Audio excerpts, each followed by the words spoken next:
السلام علیکم ویورز، امید کرتی ہوں سب خیریت سے ہوں گے۔ ویورز، ہم نے چوتھے پارہ کا 14واں رکوع شروع کیا تھا، جس کے 2 حصے ہم نے مکمل کیے تھے۔ آج تیسرا حصہ ہے اور ہم نے اس کی 3 آیتیں پڑھ لی تھیں۔ آج ہم 14ویں رکوع کی چوتھی آیت پڑھتے ہیں اور سورہ النساء ہماری جاری ہے۔ سورہ النساء کی یہ 17 آیتیں مکمل ہو گئی تھیں، آج 18ویں آیت شروع ہے۔ ٹھیک ہے، تو چلیے آج کا لیسن سٹارٹ کرتے ہیں۔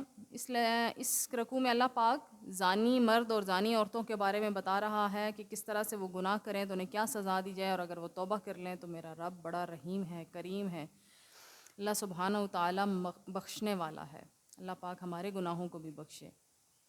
اعوذ باللہ من الشیطان الرجیم، بسم اللہ الرحمن الرحیم۔ وَلَيْسَتِ التَّوْبَةُ، اور نہیں توبہ، للذی ان کے لیے جو یعملون کرتے رہتے ہیں، السیئات برائیاں، حتیٰ یہاں تک کہ اذا جب حضر آ جائے احدہم الموت ان میں سے کسی ایک کو موت، قال تو کہے انی بے شک میں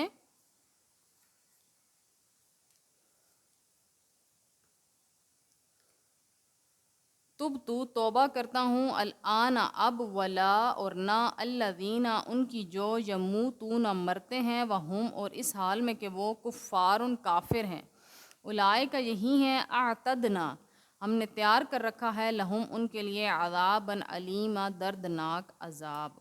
ابھی اللہ پاک کیا فرما رہا ہے کہ یہ وہ لوگ جب موت آنے لگے تو کہیں ہائے ہم سے غلطیاں ہوگی، ہمیں معاف کر دیا ہے میرے اللہ، تو اللہ پاک فرماتا ہے ان کے لیے کوئی توبہ نہیں ہے، اس وقت کوئی توبہ نہیں قبول کی جائے گی جو مرتے وقت توبہ ہوگی، بلکہ توبہ تو پہلے قبول کی جائے گی، جو پہلے توبہ کرے گا۔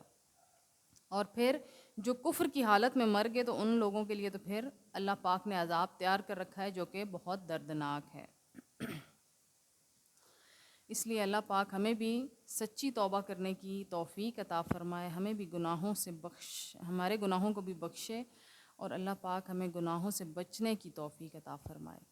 اللہ پاک ہم پہ اپنا خاص کرم فرمائے، خاص فضل فرمائے کہ جس طرح سے پہلی شخصیات گزری ہیں، کتنی اعلیٰ ترین شخصیات، اور اپنے آپ کو کس طرح سے وہ بچاتے رہے۔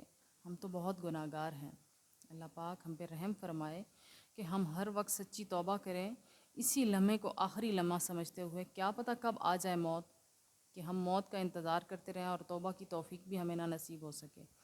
اس لیے جیسے ہی گناہ کریں ویسے ہی فوراً پلٹیں اپنے رب کی طرف اور گڑ گڑا کر معافی مانگیں، اور اللہ پاک سے دعا کریں کہ اے اللہ ہمارے گناہوں کو بخش دے اور ہمیں آئندہ گناہوں سے بچا کے رکھنا۔ آج کا لیسن یہاں تک ہی، نیکسٹ انشاءاللہ نیکسٹ ویڈیو میں، تب تک کے لیے فی امان اللہ۔